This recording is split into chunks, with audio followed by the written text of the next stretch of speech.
Les mères qui marchent viennent prier pour leur famille, pour la conversion de leur famille. Et Dieu sait si malheureusement aujourd'hui les familles ont besoin de conversion. Et toutes ces mères sont dans le même état d'esprit, prier pour la conversion de leur famille, prier pour que la famille et leur famille retrouvent parfois une unité, retrouvent une certaine communion, en offrant peut-être parfois un projet de mariage avec un concubinage qui ne fait que durer, et à un moment donné, l'épouse va marcher en espérant que par Saint Joseph, le patron de l'impossible, celui qui rend possible l'impossible, effectivement, à l'aboutissement du pèlerinage, bien, effectivement, pourquoi pas une demande en mariage.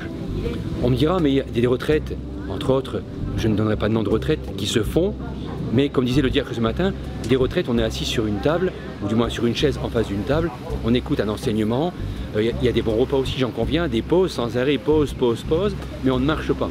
Et le diacre avait raison, William Singh, de dire que le Christ, on ne peut le rencontrer qu'en marchant. Le Christ a toujours rencontré les pauvres sur la route, en marchant. Même ceux qui étaient sur le bord de la route, il les a rencontrés en marchant. C'est pourquoi il est bon de marcher. Il parlait aussi des disciples d'Emmaüs qui vont rencontrer le Christ, effectivement en écoutant sa parole et le découvrant bien sûr à la façon et à la fraction du pain. On a l'impression qu'en marchant, on marche vers une arrivée, un objectif, et en fin de compte, cette arrivée, cet objectif, ben, c'est Dieu.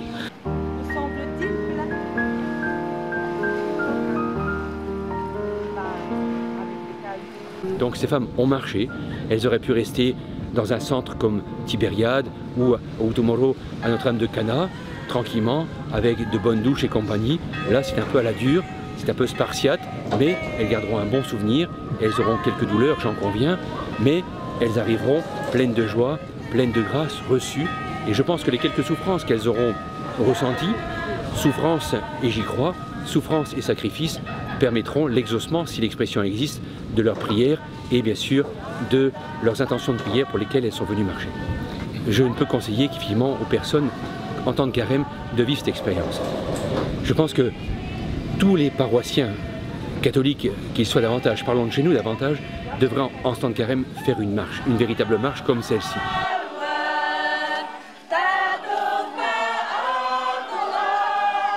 Mortification, souffrance sont les termes qui reviennent souvent en ce temps de carême. Mortification des sens, sacrifice, souffrance. Et on n'est pas là pour se faire souffrir. Il ne s'agit pas de flagellation ou je ne sais. Elles marchent parce qu'elles l'ont bien voulu, librement et sans contrainte. Mais les quelques souffrances qu'elles vont ressentir, elles vont les offrir bien sûr pour une conversion particulière. Et je crois très fort en l'offrande de la souffrance pour une conversion. C'est peut-être le meilleur moyen. Nous nous rappelons que nous sommes en pèlerinage sur la terre et c'est au terme de notre pèlerinage sur la terre que nous rencontrerons Dieu bien sûr au ciel. De l'importance de marcher, de sortir de chez soi. Ces femmes ont abandonné mari, enfant, maison. Elles ont abandonné ce qu'elles ont de plus cher pour être à celui qui leur est cher et qui est le Seigneur. C'est en ce temps de carême, je pense, le meilleur ou la meilleure proposition qui leur est faite.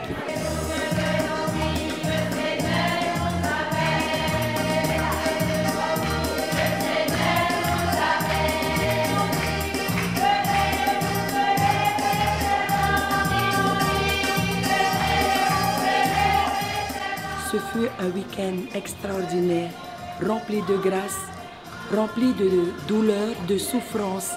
Et nous avons marché chacune à notre tour pour une intention particulière. Et la grâce la plus importante qu'on a ressentie, c'est d'être unis les unes aux autres. Nous avons peiné pour arriver à Tautira, mais nous avons dû attendre celle qui était beaucoup plus lente. Et la force que nous avions, notre équipe, c'est d'avoir notre prêtre avec nous et de pouvoir marcher ensemble, main dans la main, jusqu'au bout. Et j'invite toutes les mamans à vivre ce moment de pèlerinage, qui est un moment extraordinaire où tu ressens cet amour de Jésus, tu ressens ce soutien de Jésus. Il est là, il marche avec toi. C'est vraiment la plus grande grâce qu'on a eue, c'est de ressentir qu'on est aimé de Jésus.